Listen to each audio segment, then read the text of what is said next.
welcome to the A Bit of AI show with your hosts, Henk and Amy.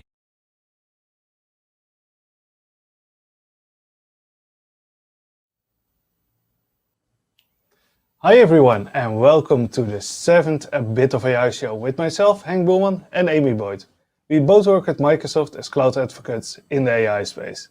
Hey Amy, good morning. How are you doing today? Good morning. Yeah, very good, very good. Excited, very excited for our guest today and for her to share her stories with us.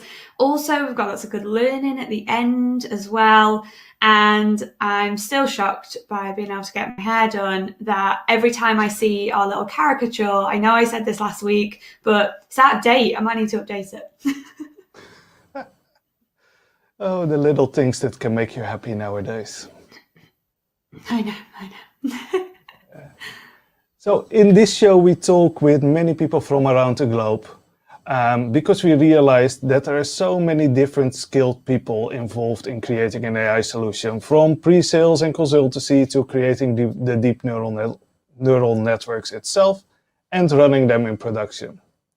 So in this show, we invite people from all over the world just to talk about what they actually do. So this is the 7th episode, and we couldn't be more excited for our guests. So in today's show, we have 2 items. We're going to start with our guest Ines and talk about her life in AI. And finally, we dive into the AI Learning Challenge of the week. And always, every link and all the information is available on abitofai.show.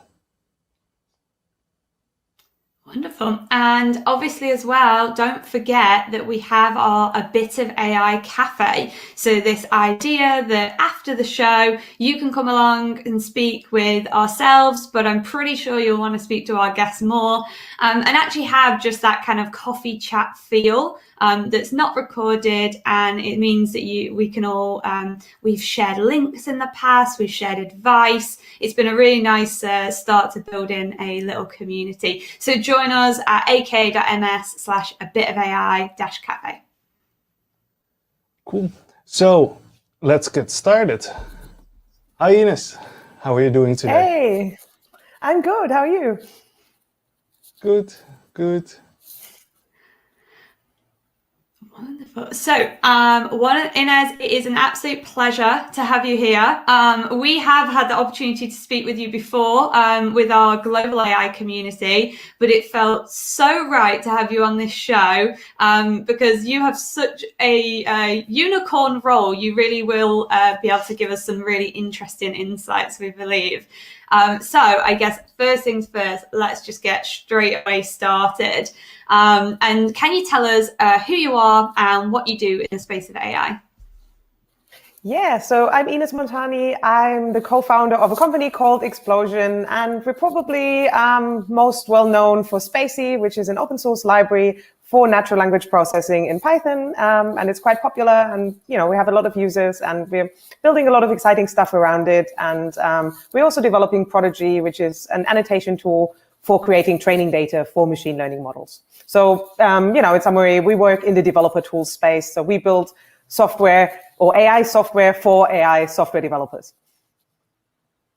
Yeah, I love that. I love that it's like the meta version of AI where it's like, we definitely need these tools, right? That means that we can make it sort of more democratized. So always a good one. And some people might know Spacey. I think a lot of people definitely know what Spacey is. If you've used natural language processing tools before, Spacey is a wonderful package. If you haven't, go check it out. If you go to our website, abitofai.show, we can pop some links on there from Ines, and you're able to then go and do a little bit more research into this wonderful software and tooling. But Ines, let's get started. We always start with the average day. The average day is hard in tech, but if you were to average out all your days, what does it look like? What do you do on a daily basis in your role? Yeah, so it's going to be quite boring, and I don't know how representative it is because our company has always been remote, and I do actually really enjoy working from home. So I don't have a commute, I don't go to an office. I literally just sit at home in front of my laptop. And at the moment, it's a bit different because normally I live in Berlin, in Germany, but at the moment I'm in Australia due to the pandemic. And so I'm, kind of having to adjust my day around the time zones. And, being able to talk to our team in Europe and, in the US, in other places. So, yeah, I get up quite late, probably on the scale of most people and most people's jobs. It's also kind of a habit I picked up from Berlin because nothing's open early in Berlin anyway. So there's kind of no point in being up early if you don't have to. So yeah, I get up, get a coffee. Coffee is kind of difficult, even though Australia has good coffee, but we've been kind of going from apartment to apartment. Not every apartment has a good coffee machine. So that can, if I have good coffee in the morning, that's great. And then, I start my day. Normally I catch up on emails. It's actually pretty nice being ahead of everyone because it means I can get all my stuff done, my inbox cleared before anyone else even wakes up. Like even on a Monday, I'm like, yay, my Monday's done. And everyone else is still asleep or everyone else is still having their Sunday. So that's really cool. We've been using a really cool email collaboration tool. I assign emails to people, clear my inbox, Slack, and then, go about my day really. During the afternoon, I have kind of a period where everyone else is asleep again. So I can get some non-work stuff done, go to the gym, get some shopping done, stuff like that. And then I do another night shift talking to our team in Europe. And that's basically my day. Yeah. Yeah. Oh gosh, no, I hear you on the kind of splitting your day or being able to have that fueling of coffee to keep you going between each time zone. And I Europe's interesting, right? Because we get to cross over with you in our morning, which is your evening, and then we'll do kind of our day, and then the US come online. And Henk, I know we know now our inboxes explode. It's like, oh my goodness, I remember that feeling from when I was in Europe. Yeah. Yeah. I know. And then, but like that feeling of being able to get stuff.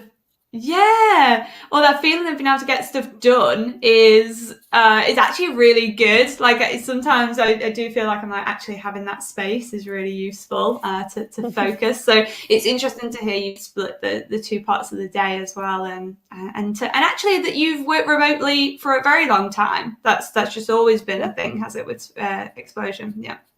Yeah, because we also have people in different time zones and places. So yeah. That's great. And then I guess our next thing was we wanted to talk to you a little bit about your actual projects, because I'm sure people will want to know kind of what's going on. So what are you working on at the moment? What's interesting for you? Yeah, so at the moment, we actually just somewhat recently released a new version of Spacey 3, which kind of introduces a bunch of new features, really gets the library and the models up to the current or the latest state of the art, and makes it a lot easier for people to train complex pipelines, and also brings in a bit of workflow management stuff, because we've seen that was always a problem of, okay, your whole project, it consists of many different steps. You're training something, evaluating something, you have data from different sources, that type of stuff. So that really, Spacey 3 really brings a lot of cool new features for that. And we're obviously always working on new versions, new improvements, new components for different types of NLP tasks. So that's one thing we're working on. Then we're also working on Prodigy, our annotation tool. There's always stuff to do. There's users to talk to. There are new features to develop. And for a while now, we've been working on Prodigy Teams, which is basically more of a software as a service version of Prodigy that runs in the cloud, but without compromising on the privacy and descriptability. So there's kind of this private cloud part of it that anyone can host themselves, which means no data has to leave your service. You can write Python code. You can use your own custom models that you've trained while still having that cool experience of like, hey, I'll just log in online, send a link to my annotators, invite my team to it, look at a dashboard, that kind of stuff. So that's been in the works for a while, and we're still working on that. We've recently started working with a few new team members, so that's all pretty exciting. Yeah. Oh, I love the team aspect is so important. I think we've seen that as a theme across a lot of our guests, where it's kind of been everyone working on their own in the past a little bit, and now there's a lot of ask for that sort of more collaboration and easy access to tools and all of that kind of stuff. And obviously data privacy, wonderful way to look into it. Data's the fuel of data science and machine learning, so incredibly important. And when you're working on these types of projects, how does some of them come about? Like, what is there literally just like you're seeing trends, you're speaking to people in the community and kind of hearing them, and then like coming back as a team and cooking something up, or how does that kind of come about? Yeah, I mean, I do think obviously everything we're doing is sort of motivated by solving problems or helping people solve problems that they're having and making developers more productive. And often, that also involves a bit more than just like, listening to what people want and building it. We really want to think about what are people really trying to do? How can we offer them some best practices and ways and tools, obviously, to solve the problem. So Prodigy, for example, was kind of born out of, I think we launched that in 2017. So it's been out for quite a while. We started building that even before that. And it was sort of the annotation tool that we wanted to use to create data for our projects. And it was also very strongly motivated by what we saw when we did a few consulting projects early on. So to bootstrap the company for a few months, we actually did. So we like to call this raising a client round. So we didn't go and, raise like some seed or angel investment. We actually, we did some market analysis by building stuff for people for money. And that's how we initially funded the company. But it also meant we got to see what people were doing, and data labeling and data annotation, creating training data always came up. And, back then there was really, people would just throw it on Mechanical Turk and then, have someone label it, not care about it. Data would come back and they're like, why is this so bad? And it's like, well, you want to, it's a component of your application. You want to iterate on it. You want to develop it the way you develop your code. You don't expect that like, you could just outsource, you're not going to email your spec to someone and they'll implement it. As a developer, you're going to build it, and you need several tries. You might have an idea and then it turns out that doesn't work.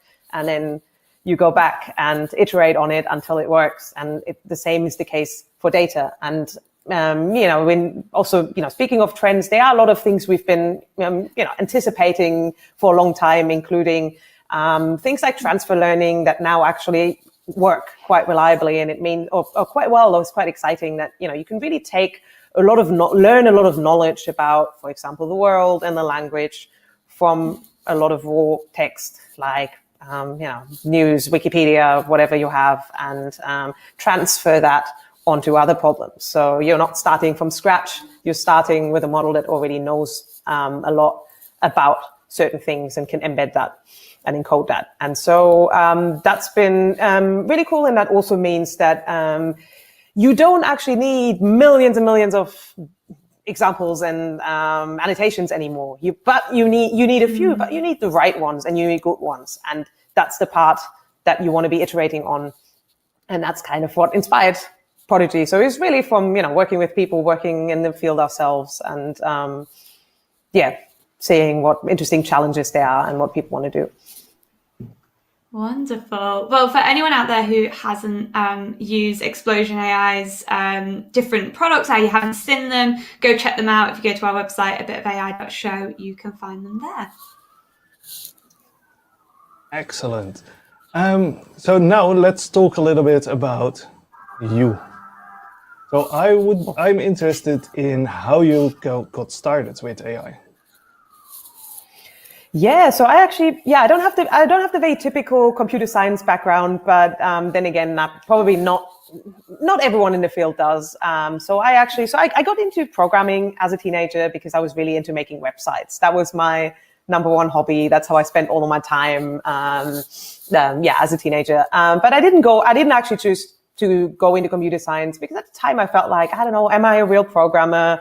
Am I gonna, fit in with that idea, which, is kind of dumb looking back, but it's just sort of how you feel. I was also very young when I finished school. So I studied communication, media science, and linguistics. And that's sort of kind of the first part of the puzzle. And in NLP especially, I feel like I really found a way to combine all the things I liked and all the things I was passionate about, including, language, obviously, but also programming, the kind of product aspect of it. Like, how do you take something and make it useful for people? How do you document and present things for people? How do you, explain to developers how to interpret certain things and how to, use things and think about them? And so that was all very exciting. And it basically, I met my co-founder, Matt, who's also the original author of Spacey, very early on. And when he had just released Spacey, I think. And he was just writing on it, working towards the first stable release. And then shortly after, I started working on the project. We built a bunch of stuff together. And that's how we ended up founding Explosion. And yeah. Oh gosh, I really I like that you said linguistics, but you were kind of already into programming because of the website. I've been reading I read a book recently called Rebel Ideas by Matthew Said, if anyone wants to check it out. Great book, really, really easy read, lots of good little stories. But he talks a lot about actually some of the key innovations in our society have come from people who have brought together two completely different parts of society, really. And so the idea that you studied pure linguistics and that then obviously has given you such amazing insight that's not purely technical has, allowed this such a successful outcome that so many people found useful. It's phenomenal. You're like a real life explanation of what you described in the book. No, actually, it's an interesting take because I do feel like, also when I really realized like, oh, this is the field I want to be working in, it's when I realized like, okay, I can bring together two things I'm passionate about and or more. And these are maybe things that, I don't know, aren't even the standard things people think of, but like it is possible. And I do think that is sort of, I don't know, maybe a bit of the secret of finding like a career that suits you. Is, combining things you like and finding a field where you can do that. That's so true. That's so true. But we'll probably now sideline you a little bit because Henk has this famous question for you that is the most difficult question of the show. So Henk, take it away. Cool, yeah. So what is the most annoying thing about your role in AI? Okay, I mean, my role... I'm not even sure if it's so directly related to my role, but AI, I think even more generally, AI, it's kind of already in the name. There's so many expectations you have to manage that people have that are based on misinformation and wrong ideas that are spread about what AI is about and what it means. And, artificial intelligence, the idea of like, oh, are robots going to take over the world? But also I feel like there has been a lot of very unethical PR in the past about, what it means if, a model predicts something, that there can be systems that are 99% accurate at predicting whether someone is going to commit a crime, stuff like that. I think these things are all very harmful. And, often reading like sort of more general mainstream media coverage of AI sometimes leaves me very frustrated because I'm like, no, this is not how, anyone should be viewing this. And it's actually very, very harmful to people to get these ideas about what the technology can do or supposedly can do when it actually can't and works quite differently. Yeah, no, it's such a good one. Managing expectations is hard anyway with anything in technology. But I think, you're right with the brand sort of AI that comes across it. Sometimes it feels even more so. And then, a lot of things going on out there around ethical AI. What can we do in that space? It's not a solved problem. That's such a good answer to a very difficult question. So nice one. Okay, so time is going way too fast, unfortunately. We could speak to you forever. But one of the things that we do with every guest is we go through our quickfire questions. So our quickfire question round is 6 questions for you in around 6 minutes. And what we want to do is we want you to answer with the first thing that comes to your mind. And if possible, keep it as short as possible as well. Okay. Inez, are you ready? Yeah, I hope so. I'm nervous. Don't be nervous. Okay, first one. First one's nice and easy. So what was your first programming language?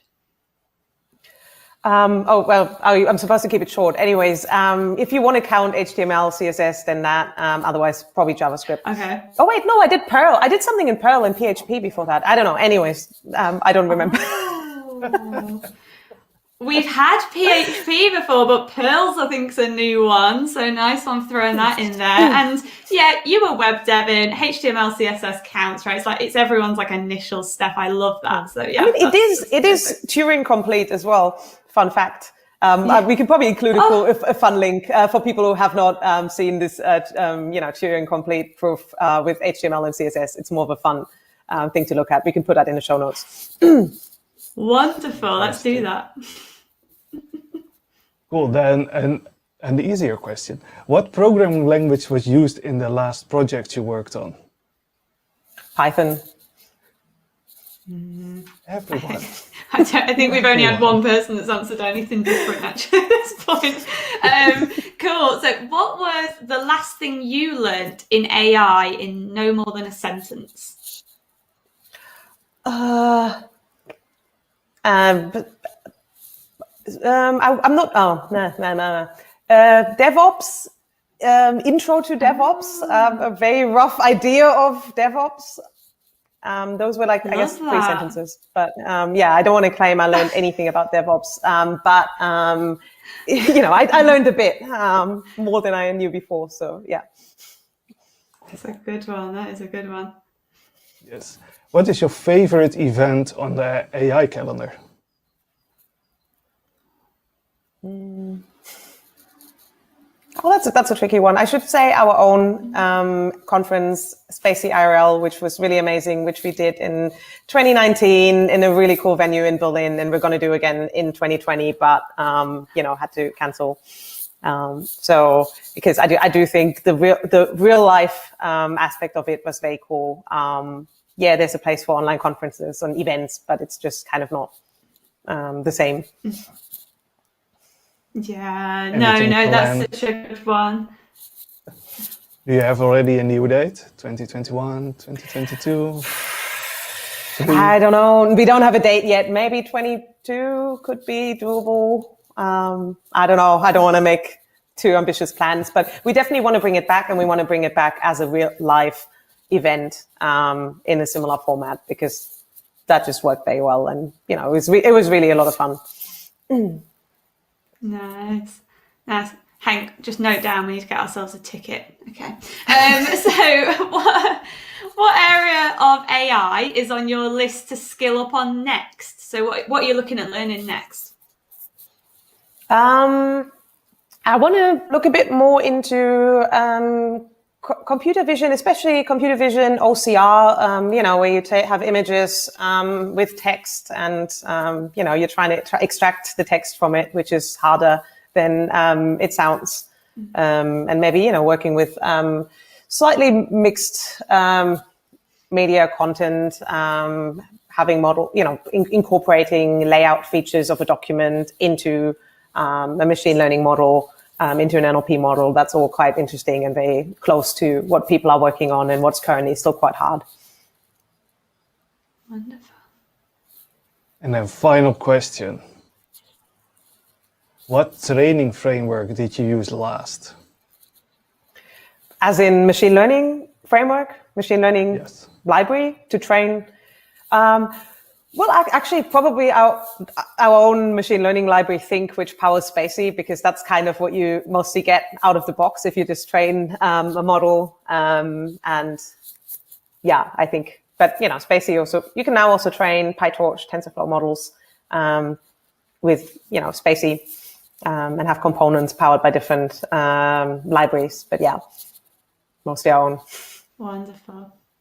That answer was great. I'm going to love it. I'm thinking of putting together actually like all the answers that our guests have said, and I think that'll be a great one to show that you was on the show as well. Your own framework, right? The thing that powers Spacey.